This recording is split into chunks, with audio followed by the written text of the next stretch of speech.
If you're feeling stuck, like there's just not enough time to do what it is you want to do, or you're anxious about where you go from here, what to do next, paralysis by analysis, you just have too much going on, there's not enough time in the day, you've come to the right place. This is the Next Simple Step podcast. I'm Paul Goldsmith. And today I want to share with you 3 keys for unlocking your future right now. Let's go. First, let's get out of the way the things that won't help you. You don't need more time. Nope. You don't need more money. And you certainly don't need more options. What you do need is to decide what's most important to you, your own priorities, and do more of that. Make the space for it. And to help you get clarity and decide what it is you actually need to do, let's get real practical. I've come up with the acronym KEY. K-E-Y. The first step starts with K, kill your darlings. You may have heard that term before. It's a common piece of advice given to writers, and what it means is to get rid of unnecessary plot points or characters or anything that gets in the way of moving the story forward. Stephen King, in his book on writing, a memoir of the craft, says it this way: kill your darlings, even when it breaks your egocentric little scribbler's heart. Kill your darlings. It's not only good advice for writers, but I think that's exceptional life advice. Get rid of the things that are not moving your life in the direction you want it to go.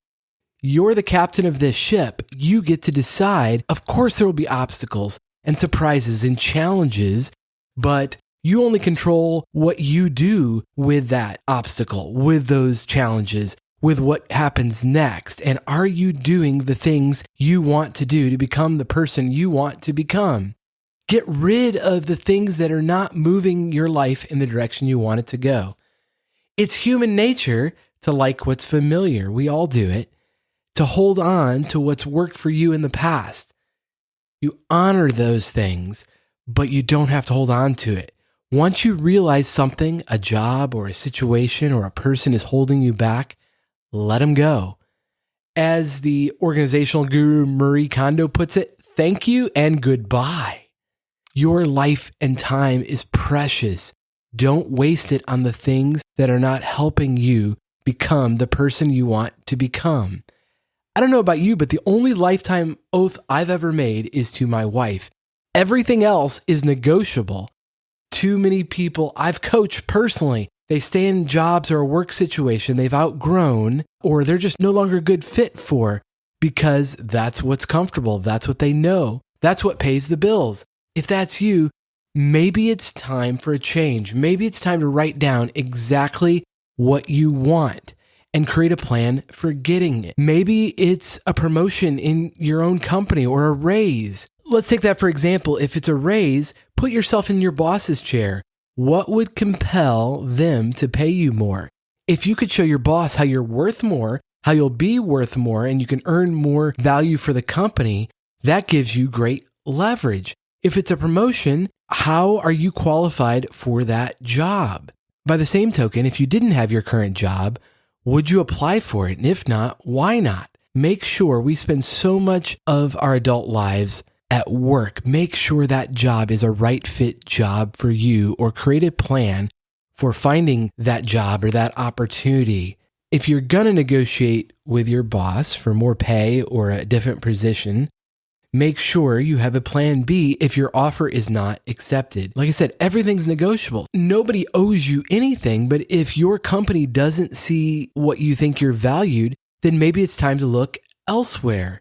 The person in any negotiation willing to walk has the leverage. And I've had too many friends that were only offered a raise when they went to quit. In fact, that's happened to me. One time I accepted it, but of course I shouldn't have, because the real reason I wanted to leave had nothing to do with money. That's really important to know. Would you apply for your own job if you didn't hold it right now? And that can be very clarifying. You just have to get clear about what it is you want to do and negotiate from there. Maybe for you, it's not a work situation, but your darlings are friends that are comfortable, but they don't share your future. They don't have your growth mindset. That doesn't mean you can't be someone's friend, but you're not required to be lifetime friends with anyone that doesn't share your future, that anyone that doesn't want the best for you. What kind of friend is that wants to hold you back? So ensure you're spending the most time with people that challenge you and want to see you grow, not stay where you are or pull you down. You are the average of the 5 people you spend the most time with, so plan accordingly. I think we've sufficiently covered the kill your darlings portion of unlocking your future, the key. The second step in the acronym KEY is E, eliminate distractions. When you wake up, if you check your phone or your email, your socials, you're priming your brain for overload. What everyone else thinks or their priorities, is that really how you want to set up your day for success? James Clear puts it this way: highly focused people do not leave their options open. They select their priorities and are comfortable ignoring the rest. If you commit to nothing, you'll be distracted by everything. I honestly believe this is what holds most everyone back that I know, is they're just distracted. They're doing the best they can. They've gotten good at a particular job or skill or place in life, and they've plateaued. And then they're just consumed by busyness, tyranny of the urgent.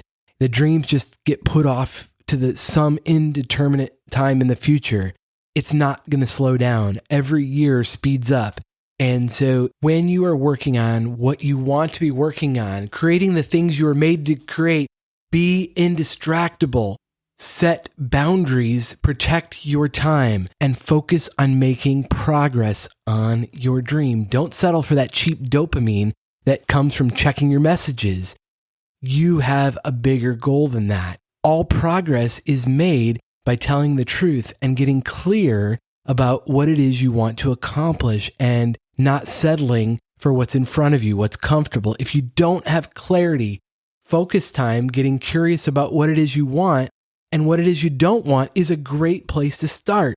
So much time is lost every day just from task switching, going from tab to tab to tab to phone. What would happen if you spent an hour every weekday for the next 3 months advancing your passion project, your dream? What kind of progress could you make? Why not find out? Start now. If an hour is too much of a commitment at this point, start with 20 minutes a day. Just start and protect that time with everything you have. The third and final key for getting clarity on your future is why. For yes, an enthusiastic yes. Moving forward, be honest with yourself and others and say no to anything and everything that isn't an enthusiastic yes. No maybes. Don't do something just because you can or think you should. Stop shooting on yourself and do what you want to do. Do what you know you really, truly are called to do. And do it because it matters to you and helps you move forward with your future. There is an opportunity cost to everything. And when you say yes to someone or something, you're by default saying no to everything else. There's never going to be more time. Do what you're uniquely called to do today. That's the key to unlocking your future. Kill your darlings, the things that are good things, but they're not the ultimate things that move you forward. Eliminate distractions, the cheap dopamine, the junk food, the junk messaging on social media, the things that prevent you from focusing in on the most important things, and only say yes to the projects and opportunities that truly excite you. It's not a chore. You get in flow. You lose track of time when you're working on this. How can you maximize the time spent doing that? If you'd like help figuring that out, if you'd like a coach to encourage you to get clarity on your next simple steps, reach out. I'd be honored to help. You can send me a text to 559-574-3210 or schedule a complimentary coaching call. You can do that by clicking the link on nextsimplestep.com. Thanks so much for listening. I'll talk to you next time on the next Simple Step Podcast.